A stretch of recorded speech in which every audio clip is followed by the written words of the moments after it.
हाँ बच्चों, आज बारिश कारण क्लास में तुम लोग की उपस्थिति कम है, इसलिए हम आज वीडियो बनाकर ही आज आगे क्लास पढ़ा देते हैं। आप लोग घर पे ही रहिए, बारिश में आइए मत। और जो आगे पीछे क्वेश्चन हम बताए थे उसके आगे वाला क्वेश्चन को हम देखते हैं। क्वेश्चन नंबर 4 तक हो गया था, क्वेश्चन नंबर 5 है। क्वेश्चन नंबर 5 है, क्वेश्चन नंबर 5 दिया है कि integral x square upon x to the power 6 plus x cube minus 2 dx। अब यहां पर हम देखते हैं कि मान लेते हैं इसको x square dx upon x पर 3 का स्क्वायर लिख सकते हैं प्लस x क्यूब माइनस 2, और मान लेते हैं कि माना t equal to x cube, तो dt upon dx equal to 3x square, या x square dx equal to 1/3 dt। तो x स्क्वायर dx को हम लिख सकते हैं यहाँ पर 1/3 dt। इसको t माना गया तो t square plus d minus 2। अब इसका हम गुणनखंड भी कर सकते हैं, 1/3 dt t प्लस 2 और t माइनस 1। अब इंटीग्रल dt छोड़कर इसको आंशिक भिन्न में अलग तोड़ देते हैं। आंशिक भिन्न का फर्स्ट टाइप है ये 1/t माइनस 2 t प्लस 2 और t minus 1, a upon t plus 2 plus b upon t minus 1। तब 1 बराबर एक क्रॉस मल्टीप्लाई कर देते हैं, या दोनों का एलसीएम तो वही होगा t प्लस 2 और t प्लस 1 t माइनस 1, और इसको हम उतार लेते हैं। एक cross multiply a t minus 1 b t plus 2, ये बटा वाला बराबर है हर वाला, उसको घटा देते हैं। तो बचा क्या, a t minus 1 plus b t plus 2। अब पहले खंड को 0 t माइनस 1 को 0 से बराबर करते हैं तो t की वैल्यू क्या होगी 1, और इसको 0 से बराबर करते हैं तो t की वैल्यू क्या होगी माइनस 2। क्रम से t का मान 1 और माइनस 2 रखने पर a b का मान ज्ञात हो जाएगा। इसको हम इक्वेशन नंबर 1 डाल देते हैं। t बराबर 1 रखने पर तो 1 बराबर यहाँ पर 1 रखा जाएगा तो ये 0 हो जाएगा, 1 माइनस 1 0, अब मल्टीप्लाई होगा तो 0, और यहाँ पर b 1 प्लस 2 ये 3b हो गया, 3 बराबर 1 तो b बराबर 1/3।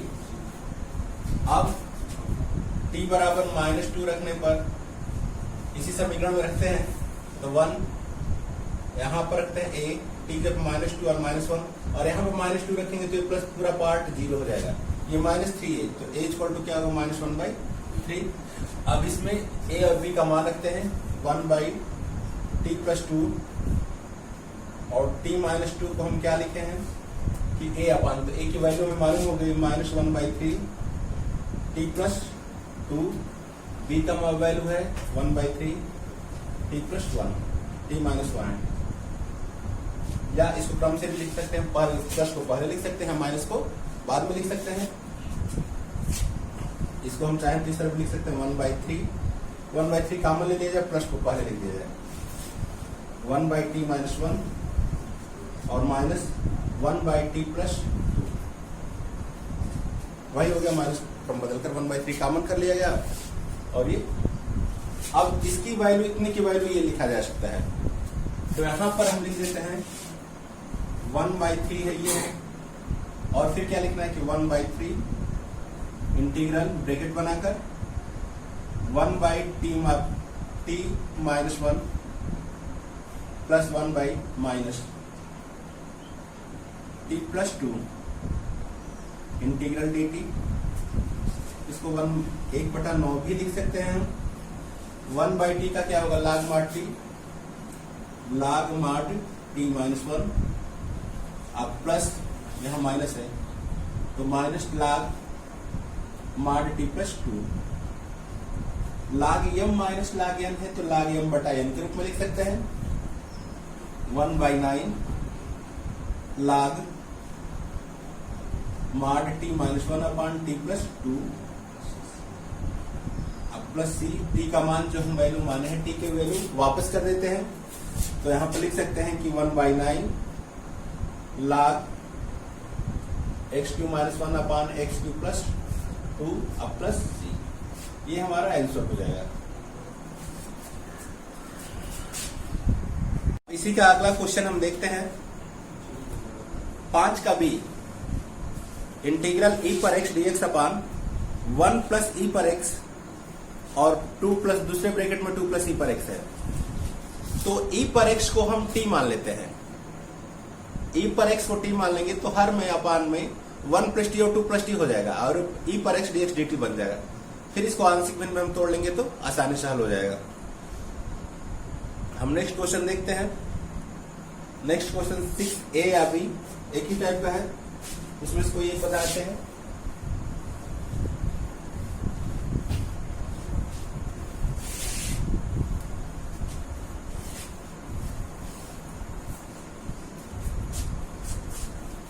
क्वेश्चन नंबर 6 का a,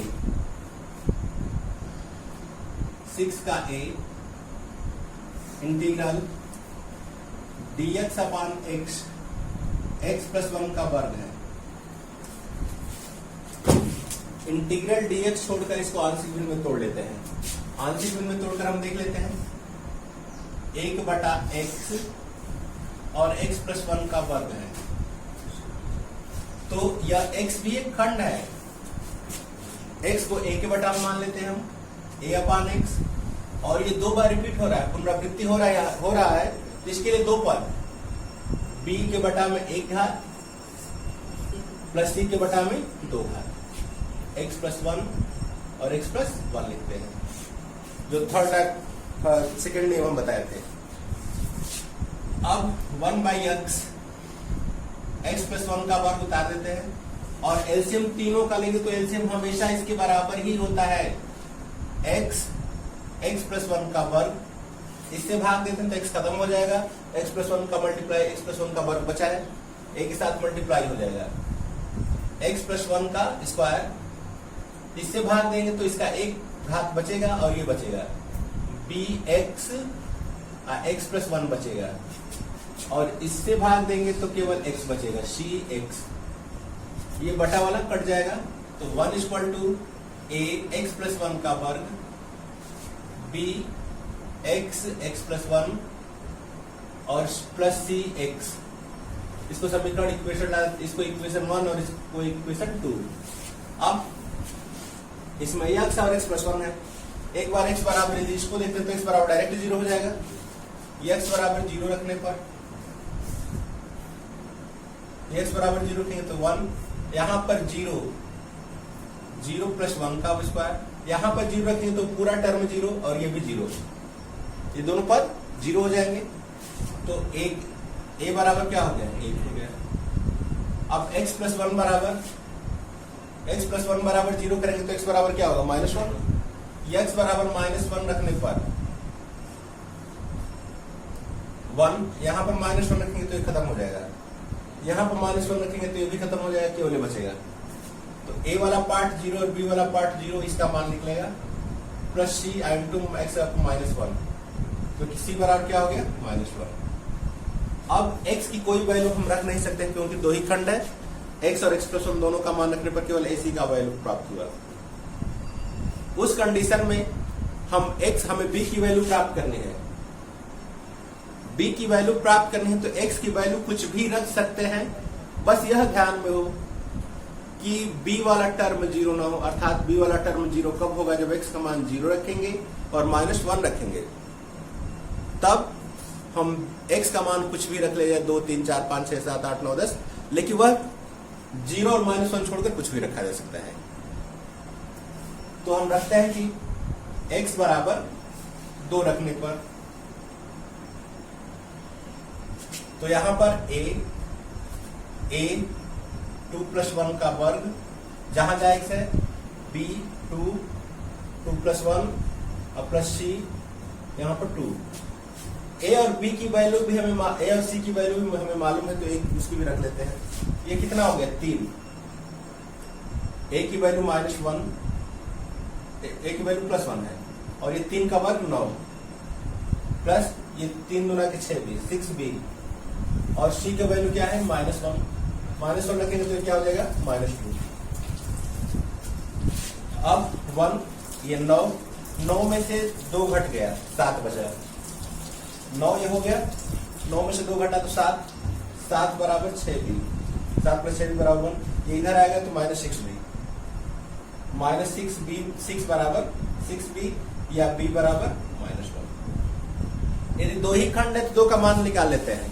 जो भी खंड बचा है हम x का मान कुछ भी दोनों पक्ष के प्रत्येक पद में रखते हैं तो मान में अंतर नहीं आएगा। 2 रखा जाए, चाहे 3 रखा जाए, चाहे 5 रखा जाए, आंसर हमेशा वही आएगा। ठीक है, तो ए बी सी का वैल्यू पता हो गया। तो अब हम चाहें तो इसको दिखा सकते हैं, एक जगह पर रख सकते हैं, हम दिखाते हैं। हम इसको हम क्या तोड़े हैं, डायरेक्ट मान रख देते हैं। ए का मान क्या है 1/x, बी का वैल्यू क्या है -1 + 1, सी की वैल्यू क्या है -1 /x + 1 पर 2, यही ना है। अब नीचे स्पेस नहीं था तो हम एबीसी का मान रखेंगे तो ये बनेगा। इंटीग्रल डीएक्स चाहे तो अलग अलग कर सकते हैं, 1/x dx minus integral 1/x + 1 dx, minus इसको ऊपर ले जा सकते हैं, x + 1 पर -2 घात लिख सकते हैं ना। 1/x का log mod x minus log mod x + 1, minus इसमें एक घात जोड़ के बटा में हो जाएगा, तो x + 1 पर -1/-1, या यह m/m के रूप में है। इसको लिख सकते हैं कि log mod x/x + 1 minus plus क्या हो गया प्लस, इसको बटा में लाकर लिख सकते हैं 1/x + 1 प्लस c। ये हमारा आंसर हो जाएगा।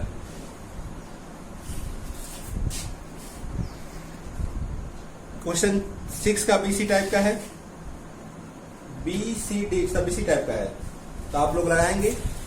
नेक्स्ट क्वेश्चन हम 7 नंबर को बताते हैं। क्वेश्चन नंबर 7 है इंटीग्रल x/x - 1 और x² + 1 dx। इसको इंटीग्रल dx छोड़कर हम आंशिक भिन्न में इधर तोड़ लेते हैं। x/x - 1 और x² + 1, तो ये एक घाती बहुपद है, इसको a के बटा अपान लिखा जाएगा, और ये द्विघाती बहुपद है। तो इसके लिए द्विघाती बहुपद के लिए क्या होता है, डबल अक्षर वाला पद bx + c अपान x² + 1। अब इसमें 3 अल्फाबेट ABC का मान हमें ज्ञात करना है। तो देखते हैं कि इसको उतार लेते हैं। एलसीएम 2 है तो एलसीएम तो यही होता है, बस डायरेक्ट हम चाहे तो कर सकते हैं, इसे क्रॉस मल्टीप्लाई करते हैं। a के साथ x² + 1 और bx + c के साथ x - 1। इसमें 2 खंड है, एक x - 1 है और एक x² + 1 है। इस खंड को देखते हैं तो x - 1 बराबर 0, तो x बराबर क्या हो जाएगा 1 हो जाएगा। x बराबर 1 रखने पर तो x बराबर 1 रखा जाए तब a 1 का वर्ग + 1, और यहां पर 1 रखेंगे तो पूरा पार्ट 0 हो गया। 1 - 1 0, तो पूरा मल्टीप्लाई होगा तो 0। ये 2a या a बराबर 1/2। अब दूसरा खंड है कि x² + 1 बराबर 0,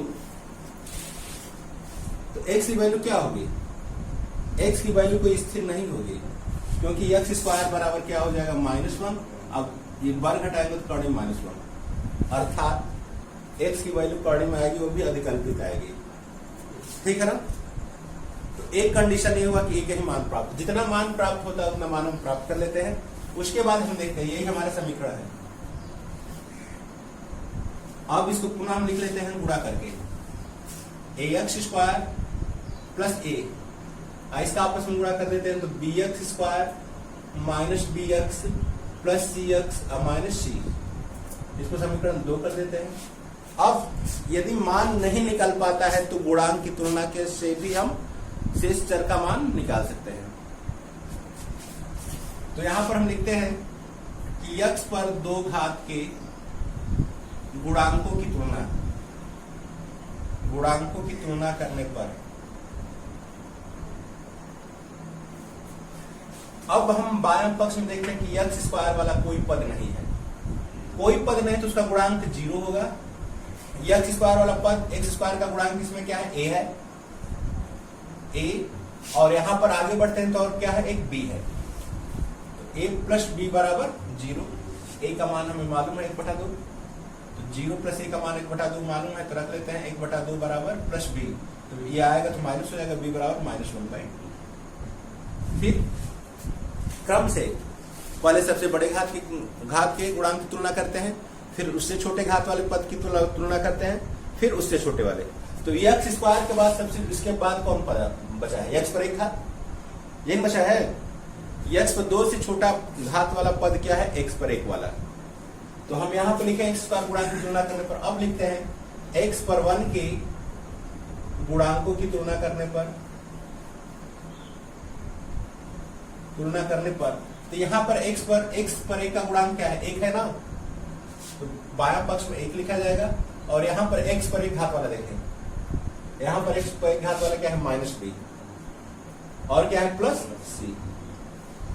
b की वैल्यू हमें मालूम है -1/2, -1/2 माइनस प्लस मिलकर प्लस 1/2, अब प्लस c इधर आएगा तो इसमें से घट जाएगा, c बराबर 1/2। तो हम हल करके abc का मान ज्ञात कर लिए। तब इसमें abc का मान रखते हैं x minus 1 x square plus 1 बराबर a की वैल्यू क्या आई है हमारी 1/2 x माइनस 1, अब प्लस b की वैल्यू क्या आई है हमारी -1/2 -1/2 x, उसके साथ x है, अब प्लस 1/2 अपान x स्क्वायर प्लस 1। इसको चाहें तो हम अलग अलग बटा में भी लिख सकते हैं, या 1/2 x माइनस 1, ये प्लस माइनस माइनस हो जाएगा, -1/2 x/2, इसको x/2, अब बटा में x स्क्वायर प्लस 1, इसके बटा पहले लिख लीजिएगा, अब फिर प्लस प्लस ये प्लस हो जाएगा 1/2 x स्क्वायर प्लस 1। इसको अलग अलग बटा में भी लिख सकते हैं, -1/2 x चाहे x/2 के बटा में भी लिख सकते हैं और 1/2 के बटा में भी लिख सकते हैं। तो ये प्लस माइनस माइनस हो गया और प्लस प्लस ये प्लस बन गया। तो इस पूरे टर्म को, पूरे पद को हम इतना लिख सकते हैं, पूरे पद को, इस पद को क्या लिख सकते हैं, इतना लिख सकते हैं, उसके बराबर है।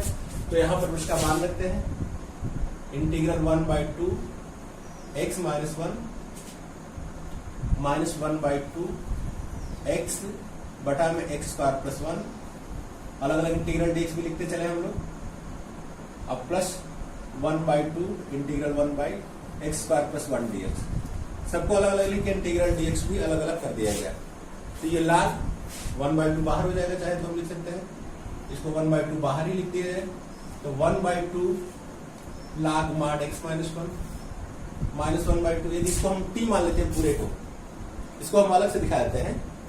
हमारा ये सवाल है x बटा में x स्क्वायर प्लस 1 dx, तो t बराबर x स्क्वायर प्लस 1, तो dt अपान dx बराबर क्या होगा 2x, या h dx बराबर क्या हो जाएगा 1/2 dt। तो h dx क्या लिख सकते हैं 1/2 dt, आप पूरे के बट इसको हम t माने हैं, तो 1/t का क्या होगा log mod t, या 1/t log mod t, या 1/2 log mod t का मान हम क्या माने x स्क्वायर प्लस, ठीक है। तो इसका हल क्या हुआ, यहां पर इतना हुआ, हम डायरेक्ट उसका मान रखते हैं क्योंकि यहां पर दिखा दिए हैं। तो इसका सोल्यूशन क्या हुआ हमारा 1/2 log mod x square plus 1, ठीक है। इसको हम मिटा देते हैं, चाहे रहने देते हैं, प्लस 1/2, और ये tan इनवर्स x का सूत्र है, tan इनवर्स x का फॉर्मूला है 1/2 log mod x माइनस 1, और इसको लिख सकते हैं 1/4 log x स्क्वायर प्लस 1 अब plus 1/2 tan inverse x plus c, तो इतना हो गया हमारा आंसर। चाहे तो 1/2 सब में हम कॉमन भी ले सकते हैं, या इतना हम आंसर छोड़ देंगे। तो यदि हम मान नहीं निकाल पाते हैं तो गुणांकों की तुलना से भी मान निकाला जा सकता है। प्रयास ये होना चाहिए कि अधिक से अधिक मान हम निकाल पाए, और नहीं निकल पाता है तो गुणांकों की तुलना से कर सकते हैं। तो आज हम यहीं तक देखेंगे, शेष अगले दिन अगले समय पर। तब तक के लिए धन्यवाद।